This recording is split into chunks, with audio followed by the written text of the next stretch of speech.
issues are well articulated. People can pretend they don't see it.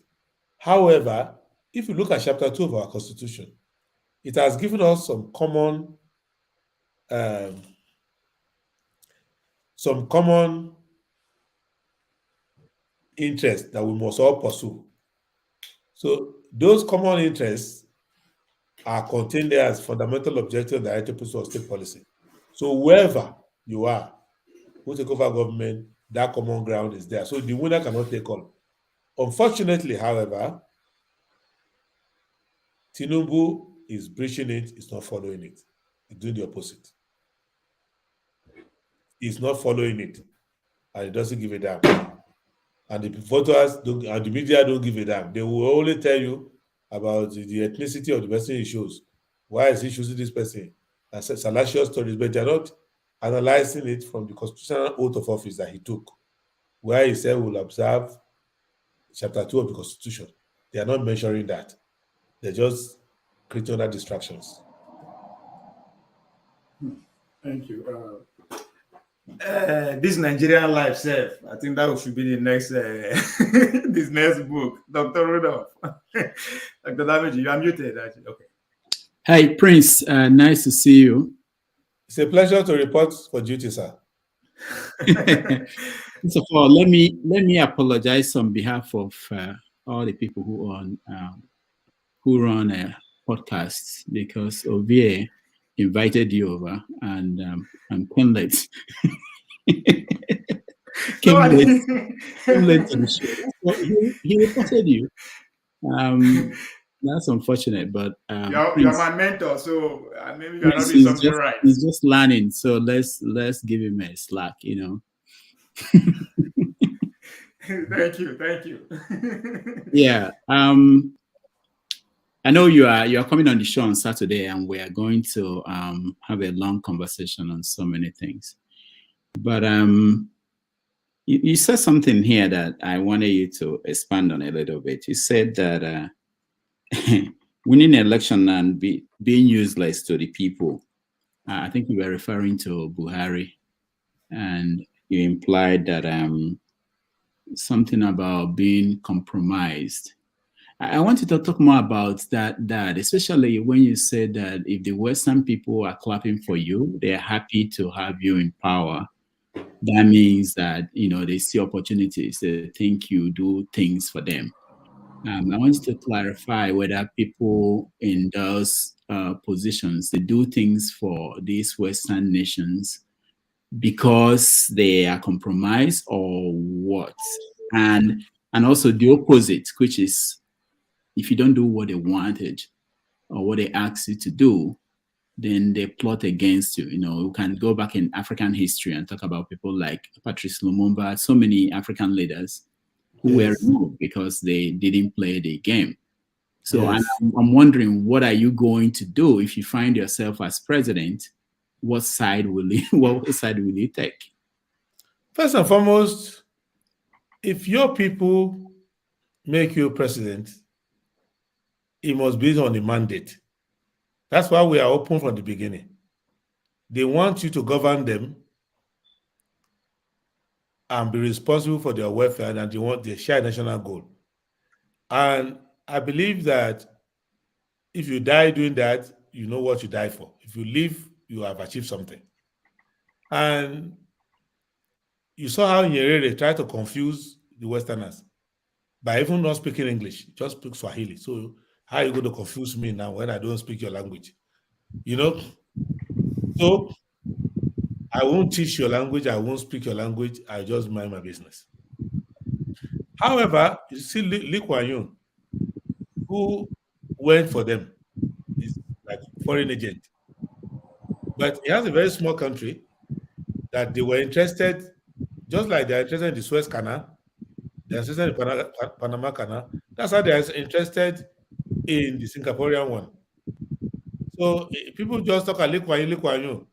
Like, what are you talking about? There are some people who are just in some Goldilocks zone that they are so important. It's just like Egypt. Egypt is at the frontier of Middle East politics. Just like Pakistan. So there are some countries that are in certain locations that they need you as a client. If you are around the Bosporus, for example, Turkey can get away with anything, with a lot, not everything, but a lot. Because if Turkey, whoever Turkey allows to have peace of mind in the Bosporus, that's the last warm water around there. Unless you go to Crimea again, and after that, it's all ice till you get to Japan. So if you have to know where you are situated. We're just black people in the headquarters of black people in the tropics with some resources and some extremely brilliant population. And Western world need to respect you about on that. First, if you have no personal compromises, you are yourself are not. There are Nigerian leaders who want to be knighted in the UK, for example. They want to be knight of same Georgia or whatever they give them there. So they are more interested overseas. So there are Nigerian leaders who want to be best friend of foreign leaders. So you can't have dinner with them. They will tell you, "Oh, I crossed my friend Andrew Grossman." So they're kind of feeling that if Obasanjo cannot make 10 sentences without calling McMunara and all those friends that you gather together. So, and this is their understanding of international influence. That is to say, they are your friends on a personal note. But they don't see that those people don't have personal friends. They're just trying to cultivate people to advance the interest of their country. So we can also do the same thing here and say, hey, you could see that the Queen Elizabeth was virtually almost going on a date with Mugabe. Mugabe was her favorite person in the world. But when they try to smoosh Mugabe, and Mugabe keeps saying, as he's drinking the tea, saying, "What of the land you say you are going to get for my people? What of the land?" So they started thinking, "You haven't forgotten about that issue of land? We just said it like that." He said, "No, I won't forget." And after a while, when he won't answer him, he just decided to take action by himself. And then he became the worst person on the planet. So you have to make that choice. And you can negotiate it. So if your personal interests are not there, you have no personal ambition in life to be friends of anybody, you don't want to win a Nobel Prize, but you don't want to be Secretary General of United Nations, you're not looking for any international opening, you just want to serve your people to the best of your ability and leave it. So you don't want to be introduced to their international corporation so that you can become their sales agent here. No, you just want to serve. Once they see that, you gain respect, 50%. Second, if you articulate the interest of your country and say, these are I've negotiated with diplomats, even in the run-up to my presidential election, there were questions. I've had prayer breakfast in Washington, D.C. I've had in-depth meeting with people who are protector of American interests. We've agreed and disagreed on some things. And I've expressed why I disagree on certain things and why, if anybody agrees with you, there's still no future because the general people of that country will one day not accept it.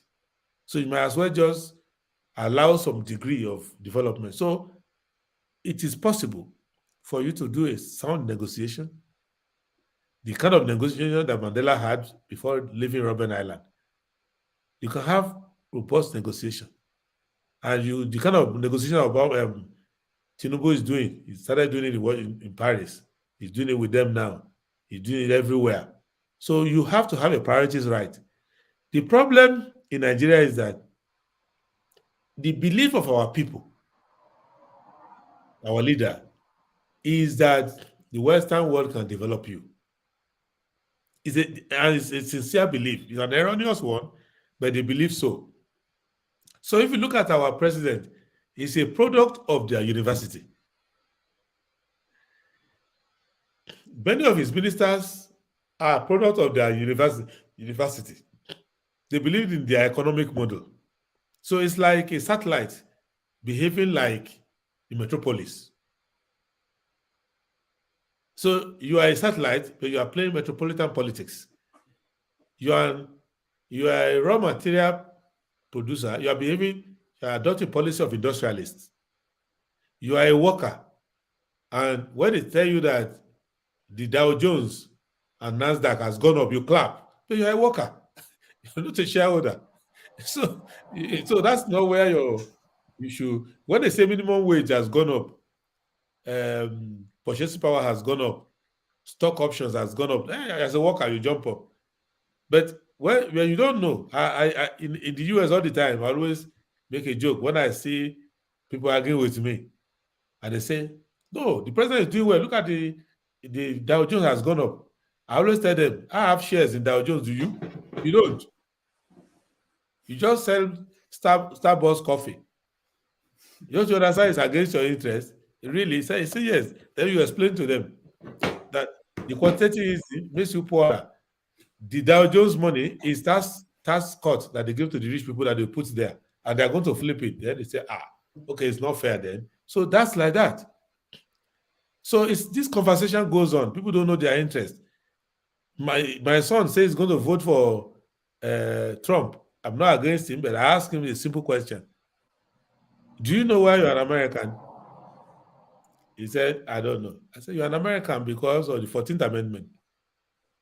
You didn't come here with the Mayflower. You are an American by 14th Amendment, which says that anybody born in America is an American citizen.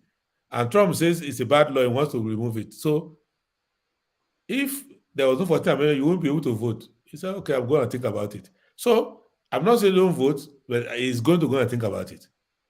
So 18-year-old is going to think about it. So he's reading the 14th Amendment, he's thinking about it. He's going to the website to find out what they're discussing on it. So it is that kind of, and that illustration with that young woman is the same you have with Obasanjo, Buhari, Babangida, anybody.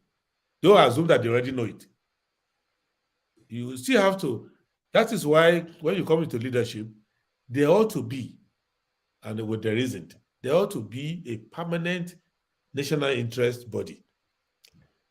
If you look at America, you see the heritage group, you see different groups, you see the Smithsonian institutions, you see everybody who is permanently protecting American interests. So if you come to power, whoever you are, they will kind of say, hey guys, cool down. Do you understand this? To say somebody is your best friend is to do Dennis Rodman diplomacy. And say because Kim Jong-un is my friend, we play basketball together. It doesn't mean I won't nuke America tomorrow if you need be. So you cannot be playing. There's a limit to Dennis Rodman kind of diplomacy. But that's what our own head of state play. They play that Dennis Rodman diplomacy, where you say, I know the person, I know the daughter, he even eats my house, but your interests are not the same. And so Western world, if you are not conscious of your interests, they like things to be easy. Your name is Rudolph Okonkwo. They can call you Rudolph Unks. If you accept, you become Mr. Unks. But if you insist and say, my name is Okonkwo and it has meaning, I was born on Unkwo Day, and that day, there's only one of it. All right? So, do you understand? So they will now struggle. And after a while, they will even name their own children Okonkwo. But if they start calling Mr. Uncle, so you take it. I have many of my relatives, when they start mentioning their name in America, when I go to America, they are calling me Wale. I said, no, Adewale. If you pronounce it 100 times until you lose your teeth, that's your problem. Because I'm able to pronounce Schwarzenegger. I'm able to pronounce Reistinger. I'm able to pronounce all these German names. So you must take your time and pronounce mine. And they are comfortable with it. They even know the meaning. So it is you as a leader who will say, listen, I need to feed my people. Now, no matter whatever we are doing, I know your interest. You want to carry your big guns, roam the world without being disturbed. You want to control the world banking system, but I must be able to feed my people. I must be able to give my people employment. I must be able to build some infrastructure. I cannot be your friend like Mobutu Sese Seko, who was a friend of the West and couldn't build 100 kilometers of roads in his country. So you want to make sure that you have those understanding. And the advantage a country has is that, and you will see that where some countries are doing well with Western countries and some are not doing well. Once they negotiate with you, they will assume that you are a too radical. They will look for somebody in your country who's not that radical. But when they go around the country and see the majority of the political leadership, they have their minimum. They're like that. They will settle. But the first thing they do is to, oh, you are too clever. You're not accepting our terms. They will look for somebody else in your country to sponsor. But if all of you, they find out that your political education is so complete that you go to APC, they have a minimum of developmental issues they can't compromise. You go to PDP, they have the same. You go to SDP, they have the same. You go to Action Alliance, they have the same. So they can't kill everybody in the country. So it is Kasavubu and many of these people that allowed what happened to our hero to happen to him in the Congo. Because when you look at the other people who are taking the terms, then they will look at and say, why should we take this nonsense from this guy who's in a hurry to develop? And so let's just deal with him. But if they have that general understanding that, look, you kill this guy, the next guy is even more radical. So the best thing to do is just settle. That's why you see they are developing Vietnam and everything. So it's not about you kill Ho Chi Minh. One of the reasons why they were debating should we kill Ho Chi Minh or not is that if you kill Ho Chi Minh, you are going to have a metastasization of crazy communists now. Because Ho Chi Minh was even a person who was fighting tactically and who was managing well. He wanted his country to be independent and developed. So if you kill Ho Chi Minh, the rest of the Viet Congs are even worse than Ho Chi Minh. So the way a leader can assure that what happened to Nkrumah and the first generation of radicals is that you could not divorce Nkrumah's crisis from Busia, because Busia was there, ready to do the alternative. So you have to create a politics in a country that produces a large number of leadership that they are committed to national interests and they are very well educated about diplomacy and all of that. And if they see that the first 5, 6, 7, 8, 9, 10 layer of you that's what's happening in Zimbabwe now. They kind of realize, okay, Mugabe, they were comfortable with Mugabe, but they were even afraid of Nawagwa and all the other people there. That look, in Zimbabwe, they all think the same way. Even when they disagree, majority, and if you go to Zimbabwe, you see that the ordinary man on the street believes in the ZANU philosophy, even when they have discomfort about stylistics of leadership, but they understand the ZANU PF motto. They understand if their country is under sanction, they know why. What has preserved Cuba too is that Fidel Castro, as radical as he was one of the most reasonable. To his right, to his left, and people who are more radical than him. So you won't be in a hurry to kill Castro, because the next guy is even going to be weirder than that. So you need to protect yourself with cadre building, and that's what's important for us to sustain our national interest on the international stage. It can't be a one-man show. All right, thank you. Let me just one more question, because I have to go and prepare for tomorrow. And I look forward to seeing you on Saturday. Let me just say, you mentioned the Lagos boys, that they are already in Abuja and they've taken positions. You also mentioned Alpha Beta boys. Tinubu said that he won't take excuses, and we see that he has put in place his people. If you look at the Alpha Beta, the people who approved that company to collect taxes in Lagos, the committee that recommended Alpha Beta was headed by Shibanjo, the former vice president. Wale Edu was a member of the committee. He was then the commissioner of finance. Now he is minister for finance.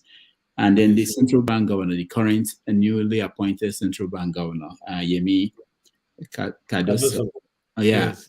So what do you think? Do you think they have excuse why they will not succeed? And are you afraid that they might turn Abuja into Lagos? Well, you see, afraid or praying, it's all because it's all interpretation. There are people who admire Lagos and say, despite our setback, they are the one running metro line now. They are the one developing new city. They are the one with a refinery. They are the one developing a port. So if people admire that, then they will say, as we say in our place, do for me as you do for my brother. So there are people who say develop me like Lagos. There are still people in Nigeria who will say develop me like Lagos. So that they will say, I hope they do the same thing. And I think it was part of the selling point of Fashola when Buhari brought him and gave him half of the ministries and say, take just shoes, a basket, bring your basket, put ministry inside, carry on your head and go. So they assume that it will just magically turn Nigeria to what he did in Lagos. So there are those who have genuine reason and they have measurable metrics to see that Lagos has made progress more than any other state, in spite of all you can say about their politics and cronyism or whatever. But they've made more progress than any other excuse you can give. So people will say, let them come in. Lagos, we want to collect everything. I collect it now so that we can turn our life to Lagos life. So there are also others who are critical, who will say, this looks like empire building for one person. And it's no longer a federal government now. It is more like Tinubu and Inc. So Tinubu Inc. is in town.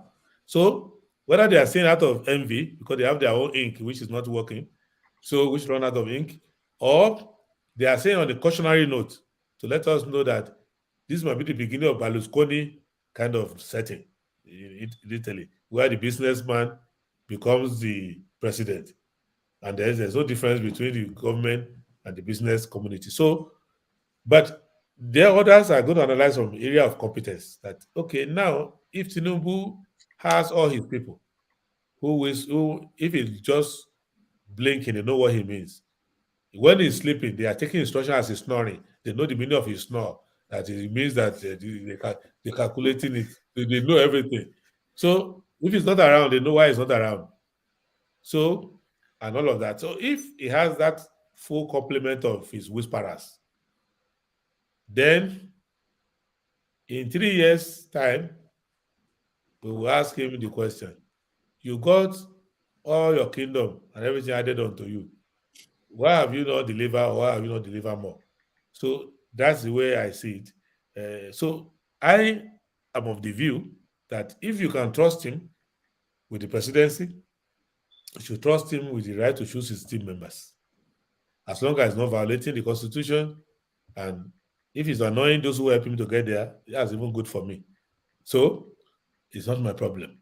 So as long as the country can obtain accountability, which doesn't depend on them, depends on the media, depends on everybody, depends on what we, the opposition, decide to do.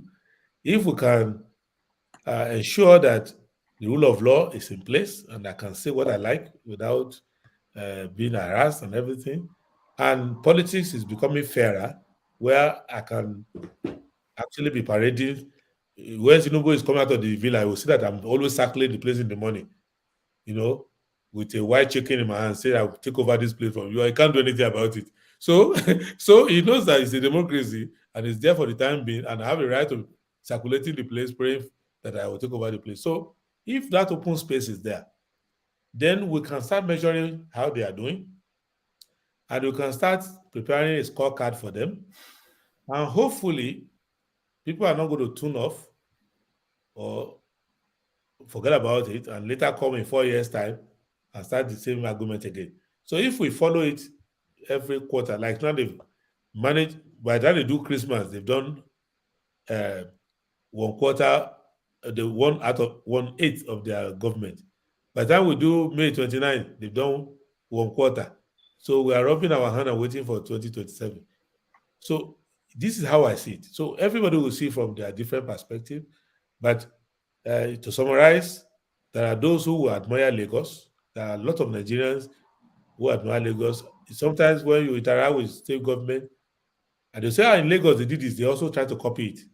Even people are shouting alpha beta, they have their own alpha without beta in some states. They have some beta without alpha in some states. You get my point? So because in my state there is one. And I understand the governor's son is one of the chief priests of that temple there. So then all the different states have their own different ones and all of that. So they are modeling, and because of that Lagos method, IGR has increased in many states across the line. In Anambra, at the time it was, if you're an ABGA, you're automatic tax collector. In Anambra, they use the ABGA network to do that one. So everybody has their own model. At the end of the day, they succeeded in convincing people that Lagos, they're also, of course, number one in debt anyway. So maybe Nigeria will also be number one in debt by the time we finish. So if you use all the parallel, but if some of the infrastructure in Lagos goes across the country, if, I don't know, new towns, like, for example, Wike said that Tinubu says he's going to build new towns. I think Wike or one of the people. So the same way in Lagos, he built new towns, Eco Atlantic and all of that. I've not seen a poor man who can pass through there, even and look for free. So even look, they charge you money. So, but it's his own idea of development, that is it. But Jack Nande was building houses that the common people could live in right away. But he and the god of the sea are fighting over land there. So they've been some feeling for 10 years. No man can say I spent one night in that place. You get my point. So even we, MBA, when they say we are going to do our MBA, they call Atlantic. I said, okay, good. Let's see how we are going to float in the river today.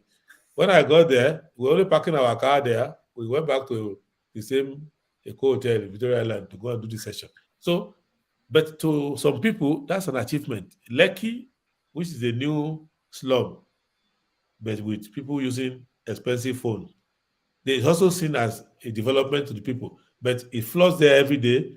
There's no water supply. There's not. But some people still think it's an achievement. So in politics, I can easily be accused of jealousy that the man has achieved more than me.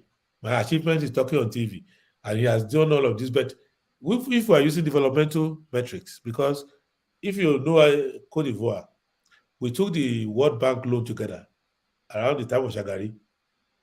If you go to Umuahia, you will see a place they call World Bank. Many parts of Nigeria you go to, you see World Bank, World Bank. We took our own and we wasted the money building shacks.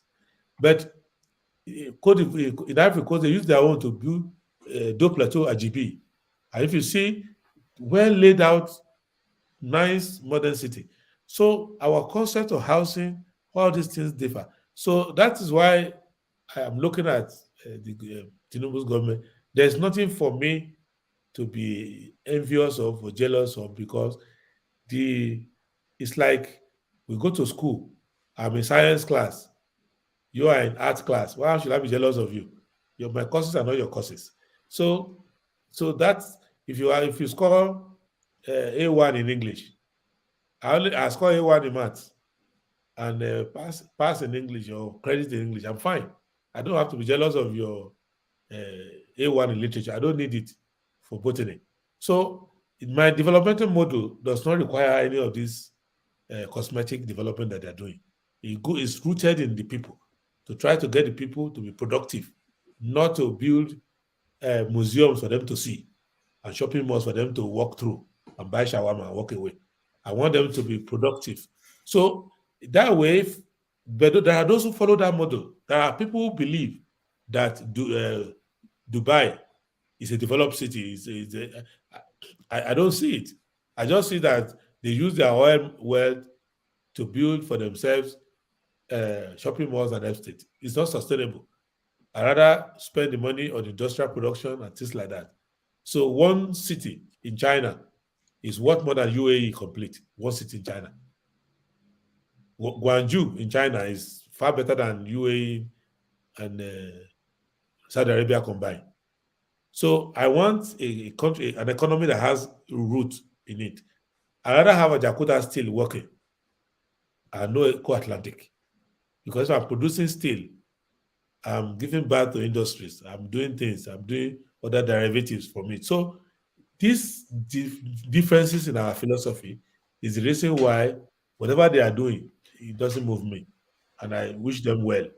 But I want to see the bridge between what they are doing and the Nigeria of our dream. All right. Thank you. Thank you so much. I have to run, and I will see you on Saturday. I hopefully. It's sounding more like a threat, but I'm up to the challenge. Oh, you know, and just something that just crossed my mind now. I hope you will write a book about your experience running for president this time. So what do you mean? He hasn't stopped. He hasn't stopped running. He still has a No, chance but to win. we write the book because we also use some as part of the book money to run again. So, yeah, no, you need to write a book before the next. Yeah. All right. I will see you guys. Thank you so much for. Thank you and good morning. Thank you, Rudolph. All right. Thank you, Rudolph. Prince, I won't keep you longer than this, but let me give the last question to our guy on the comment section, Oga, who has the last question. Is it Prince? Please, what is your position on diaspora? I support diaspora voting. Let us even debate that. I support it. If you can take diaspora money, you should do diaspora voting. It's not that difficult. It's the right, but we need to amend the law to provide for that. It's the good thing to do. But coming with that is that I've also seen a lot of diaspora ignorance. So we must try to cure diaspora ignorance. The fact that you are a neurosurgeon in Connecticut doesn't make you are more intelligent than the Okada rider when it comes to politics. So you need to get your information from real source, not just what is trending. Because a lot of people in the diaspora are falling victim of Twitter. And they will just be following because they are busy with their profession. You know, they are busy with their profession. And they have like 10, 20 minutes to read the Nigerian news. And they get to one source and they don't get the detail of it and they take position. And to try to shift them on that position is almost impossible. And then there's also a substantial population of our diaspora that are more committed to the ethnic group and regional group than to the country. So when you start to talk, they'll say Oduduwa Republic, this is a Biafra Republic, and all of that, and you want to vote in Nigeria. So people need to go beyond all of those things and try to know the issues in Nigerian politics so that the diaspora voting does not become another blind spot where we just waste votes or vote the wrong way. So it's good. I support it together with Wipo engaging more with diaspora people to get detail of issues. Because if you are in New York enjoying your nice subway and you are voting on an issue for the governor of a state, a rural state where you came from, and you haven't seen them in the last 20 years, and you are now voting for somebody who came to Broadway to dance for you, and you don't see the other politicians that are at home addressing the problem of the village people, you actually may be tilting their votes in the wrong way. So as we are preparing for diaspora voting, let's diaspora also develop a keener interest in getting real information for the grassroots, because your vote now will be affecting the lives of people in the grassroots. And if you don't know how they live, don't get correct information about their situation, you may be voting against their interests. Oh, thank you very much. I planned for 3 hours, 3 hours.